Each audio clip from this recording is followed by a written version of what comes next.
पंजाब केसरी में आप सबका स्वागत है। मैं हूं चंद्रशेखर धरनी। हरियाणा एक्साइज एंड टैक्सेशन विभाग के एसीएस व फूड एंड सप्लाई विभाग के एसीएस अनुराग रस्तोगी जी हमारे साथ हैं। इनसे बातचीत करेंगे कई अहम इश्यूज को लेकर। सर, सबसे पहले स्वागत है आपका पंजाब केसरी में। धन्यवाद। रस्तोगी जी, जिस प्रकार से पीछे कोरोना की दो लहर लगातार झेली है सारे देश ने, इस दौरान अगर आपके आबकारी एवं कराधान विभाग की चर्चा की जाए, रेवेन्यू जनरेट की बात की जाए, तो क्या स्थिति रही? देखिए, पिछला साल तो निसंदेह डिफ़िकल्ट रहा और रेवेन्यूज़ जो हैं वो हिट किए काफ़ी। इस साल हम ये मान सकते हैं कि लगभग लगभग अब आके चीज़ें काफ़ी कुछ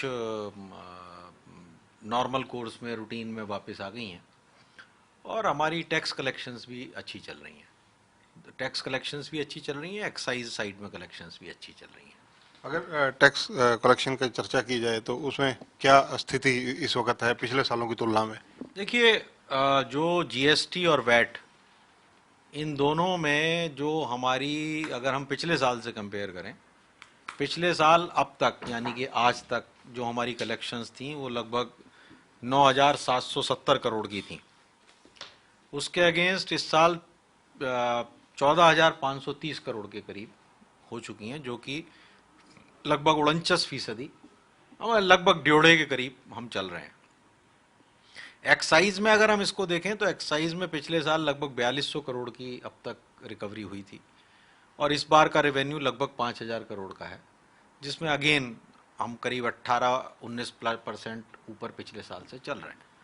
तो एक्साइज में जैसा आपको जानकारी है कि usually year two year basis पे अगर डबल डिजिट इंक्रीज मिल जाता है तो वो बड़ा अच्छा माना जाता है। मुझे उम्मीद है कि जब हम ये साल एंड करेंगे तो डेफिनेटली हमें एक्साइज में भी डबल डिजिट ग्रोथ मिल जाएगी। सर, पैडी जो आपका दूसरा विभाग है, खाद्य एवं आपूर्ति विभाग, उसकी स्थिति क्या है? उसकी परचेज पूरी हो चुकी है? देखिए, पैडी की परचेज कंप्लीट हो गई है। 15 तारीख को परचेज बंद हो गई। हमने लगभग 55 लाख टन पैडी की प्रोक्योरमेंट की है, जो कि लास्ट ईयर के लगभग बराबर है। लास्ट ईयर से 1.25 लाख टन कम है और ये पैडी लगभग लगभग मिलर्स को दी जा चुकी है। 98% इसका डिस्पैच हो गया है मिलर्स को, मिलिंग करके सरकार को वापस देने के लिए। सर, पैडी की परचेज कम होने का कारण क्या माना जा सकता है? देखिए, पिछले साल और इस साल, उससे पिछले साल से लगभग लगभग 65 लाख टन से 55 लाख टन, 56 लाख टन की रेंज में अब आ गई है। तो वो जो गैप है वो तो हम ये समझ सकते हैं कि शायद कहीं ना कहीं वो पैडी इधर उधर से बाकी सारी जगह से आ रही थी, जो कि हरियाणा में प्रोक्योर की जा रही थी। पिछले साल से जो 1.25 लाख टन का डिफरेंस है वो मुझे लगता है कि सिर्फ इस कारण से है क्योंकि हमने जो बॉर्डर एरियाज पे बाहर से किसान रजिस्टर करके हमारे पोर्टल के मुताबिक ही पिछले साल लाए थे, उसको हमने इस साल परमिट नहीं किया, तो वो 1.25 लाख टन का डिफरेंस वहाँ मुझे लगता है। पैडी की पेमेंट्स को लेकर अगर चर्चा की जाए तो उसमें कितने इस वक्त तक इस हो चुके वक्त हैं? तक हम लगभग लगभग जो डिस्पैच हो चुकी है पैडी, उसकी 98% पेमेंट हम फार्मर्स को कर चुके हैं। सर, इसके अलावा क्योंकि पैडी और राइस मिलर्स के माध्यम से सारी ये चेन चलती है, और जो मिलर्स के साथ रिश्ते हैं वो किस तरह से इस बार मजबूत किए जा रहे हैं, ताकि पिछली बार जैसे देखा गया कि जो मिलर्स हैं कहीं ना कहीं उन पर एफआईआर भी दर्ज करवाने की नौबत आई थी? देखिए, हम ये बिल्कुल नहीं चाहते कि किसी भी मिलर के खिलाफ हमें सख्त कार्रवाई करनी पड़े और उसके लिए सबसे ज़्यादा आवश्यक ये बात है कि आप प्रावधान करें, सिस्टम्स डेवलप करें। इस बार ही हमने सिस्टम डेवलप किया है जिसमें कि हम रिपोर्टिंग डे 1 से हमने शुरू कर देंगे। मैं ऑलरेडी एक मीटिंग ले चुका हूँ सारे डीएफएससीज की। रिपोर्टिंग फॉर्मेट है, वो रिपोर्टिंग फॉर्मेट में हर मंडे को मुझे सूचना दी जाएगी और कम से कम एक महीने में एक मीटिंग तो मैं खुद लूँगा। अब मैंने आज मीटिंग ली है, अगली मीटिंग मैंने ऑलरेडी 6 दिसंबर की फिक्स कर दी है। तो हम रिव्यू करेंगे, जिस भी मिलर से राइस हमें टाइमली नहीं मिलेगा उसके खिलाफ हम तभी कार्रवाई कर लेंगे जो भी हमने करनी है, बजाय इसके कि हम 3 महीने 4 महीने तक बैठे रहें और उसके बाद फिर वो पता लगा कि अब तो वो पैडी भी उसके पास अवेलेबल नहीं है।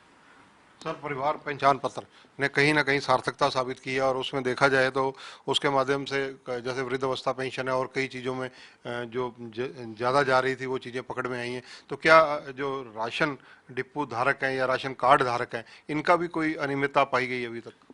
देखिए, अनियमितता वर्ड तो मैं नहीं यूज़ कर सकता अभी, लेकिन हमारा पीडीएस का जो डेटाबेस है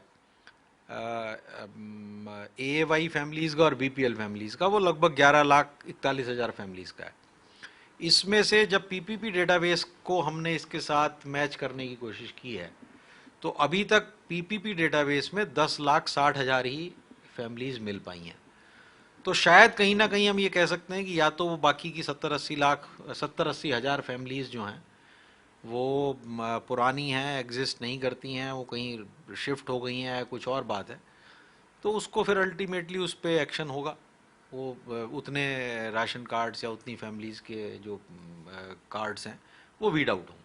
सर, राशन डिपो धारकों की मांग रही है कि उनकी आय बढ़ाने के तरफ सरकार ध्यान दे। क्या सरकार ने कोई नीतिगत ऐसा फैसला किया जिससे उनकी आय ज़्यादा हो सके?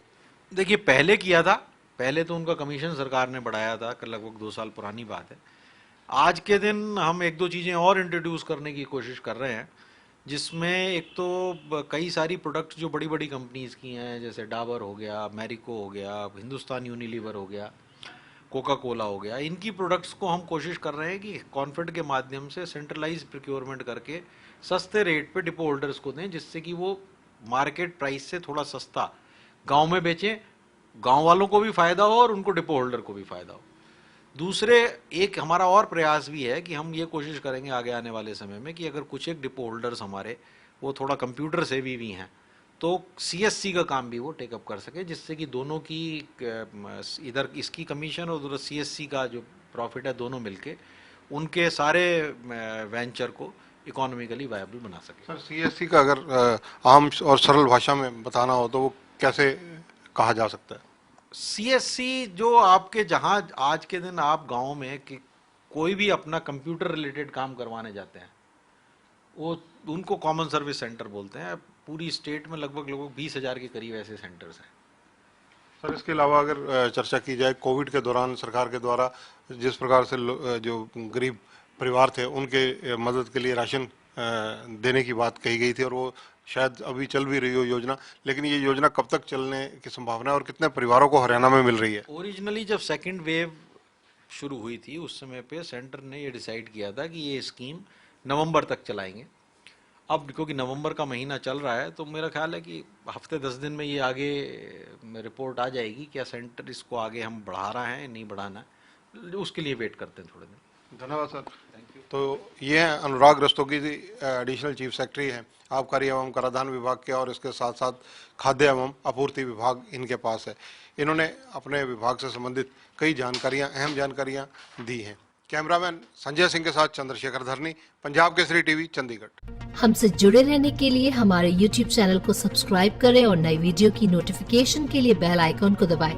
अगर आप ये वीडियो Facebook पर देख रहे हैं तो लाइक जरूर करें और ज्यादा से ज्यादा शेयर करें। धन्यवाद।